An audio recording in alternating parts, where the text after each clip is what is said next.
नमस्कार दोस्तों। 2014 में एक हॉलीवुड ब्लॉकबस्टर मूवी आई थी, इंटरस्टेलर। इस फिल्म में space related concepts, wormholes, black holes, alien planets, इन सब चीज़ों के बारे में बड़े ही साइंटिफिकली तरीके से दर्शाया गया है।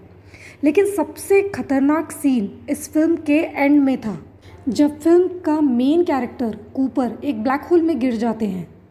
शुरू में इनके आसपास सब ब्लैक शो होता है, लेकिन जैसे ही ये और अंदर जाते हैं, कुछ ग्रेन जैसे पार्टिकल इनके स्पेसक्राफ्ट को हिट करते हैं।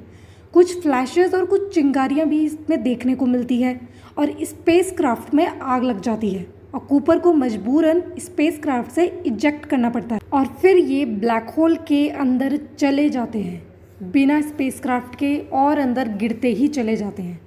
फिर अचानक कूपर अपने आप को एक 5 डायमेंशनल स्पेस के अंदर पाते हैं। ये एक बहुत ही दिमाग हिला देने वाली चीज़ है। 5 डायमेंशनल स्पेस, जहाँ वो अपने पास्ट में कम्युनिकेट कर सकते हैं ग्रेविटी का इस्तेमाल करके। अब आप सोच रहे होंगे कि क्या ये पॉसिबल है? क्या ब्लैक होल सच में एग्जिस्ट करता है? अगर देखा जाए तो ब्लैक होल का इतिहास कोई ज़्यादा पुराना नहीं है। आइंस्टाइन की थ्योरी ऑफ रिलेटिविटी की वजह से ही बाद में ब्लैक होल्स की डिस्कवरी हुई। इस थ्योरी के 2 हिस्से हैं, the special theory of relativity और the general theory of relativity. Special theory of relativity, जिसे आइंस्टाइन ने सन 1905 में पब्लिश किया, और ये थ्योरी हमें बताती है कि कैसे स्पीड टाइम को इन्फ्लुएंस करती है। अगर आप कोई एक ऐसी स्पेसशिप में बैठे हो जो बहुत तेज़ी से उड़ रही है, जिसकी स्पीड बहुत ज़्यादा है, तो आपके लिए टाइम धीरे चलेगा रिलेटिव टू वो लोग जो उस स्पेसशिप में नहीं बैठे हैं। इस चीज़ को काइनेमेटिक टाइम डायलेशन बोलते हैं। स्पीड से ही नहीं, ग्रेविटी से भी टाइम डायलेशन हो सकता है, जिसे आइंस्टाइन ने अपनी जनरल थ्योरी ऑफ रिलेटिविटी में बताया है। ये उन्होंने 1915 में डेवलप की थी। इसमें जितना ज़्यादा ग्रेविटेशनल फोर्स आप एक्सपीरियंस करेंगे, उतना टाइम आपके लिए धीरे हो जाएगा। इसे ग्रेविटेशनल टाइम डायलेशन बोलते हैं और इंटरस्टेलर मूवी में इसको काफ़ी बेहतरीन तरीके से दिखाया गया है।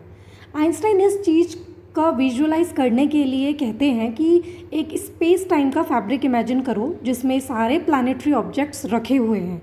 जितना ज़्यादा उनका मास है, उतना ही ज़्यादा वो स्पेस टाइम का मैस को बेंड कर रहे हैं। और जब मैस बेंड हो रहा है, ना सिर्फ फिजिकल ऑब्जेक्ट इसकी तरफ आकर्षित हो रहे हैं, बल्कि टाइम का इससे डायलेशन हो रहा है।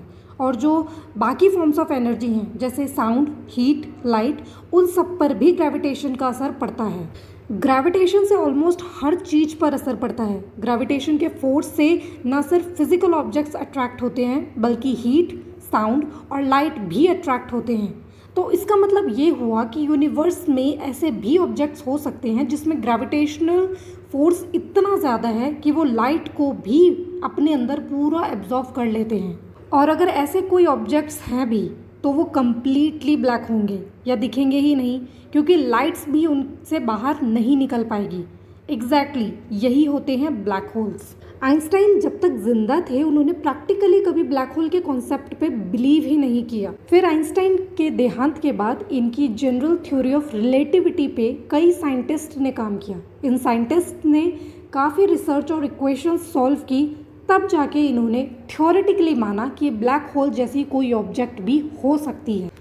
ब्लैक होल शब्द पहली बार एक मैगजीन में आया था 1964 में।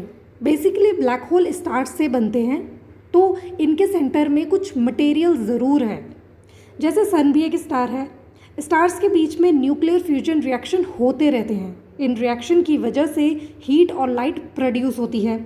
ये जो हीट प्रोड्यूस होती है, ये बाहर की तरफ फोर्स डालती है और अंदर की तरफ स्टार्स पे फोर्स आता है ग्रेविटेशन की वजह से, जिसकी वजह से ये स्टार्स इकट्ठा होकर ज़िंदा रहते हैं। लेकिन ये जो रिएक्शन हो रहे हैं, ये किसी फ्यूल की वजह से है, या तो हाइड्रोजन या हीलियम। अब ये फ्यूल हमेशा तो रहेगा नहीं, कभी ना कभी तो ये ख़त्म होगा ही। और जब ये फ्यूल ख़त्म होगा, तो बाहर की तरफ जो फोर्स जा रहा है वो रहेगा नहीं, और अंदर की तरफ जो ग्रेविटी का फोर्स है, उसे काउंटर करने के लिए कोई फोर्स नहीं रहेगा, और ये स्टार्स अपने ऊपर ही कोलैप्स कर जाएंगे और ब्लैक होल में कन्वर्ट हो जाएंगे। 2019 में फर्स्ट टाइम दुनिया को ब्लैक होल की तस्वीर मिली। इवेंट हॉरिजन टेलीस्कोप के द्वारा ये पिक्चर ली गई थी 10 अप्रैल 2019 को, जिसने ब्लैक होल की एग्जिस्टेंस को प्रैक्टिकली प्रूव किया। अभी तक साइंटिस्ट को इस ब्लैक होल के बारे में इतनी ही जानकारी मिली है। वो डेली इस पर रिसर्च कर रहे हैं कि शायद उन्हें कोई और चीज़ ब्लैक होल से रिलेटेड मिल जाए, जिससे हम ब्लैक होल के बारे में और ज़्यादा जानकारी ले सकें। अगर ये वीडियो आपको अच्छा लगा तो मेरी वीडियो को सब्सक्राइब करें, शेयर करें और नेक्स्ट वीडियो के लिए बेल आइकन को प्रेस करना ना भूलें। धन्यवाद।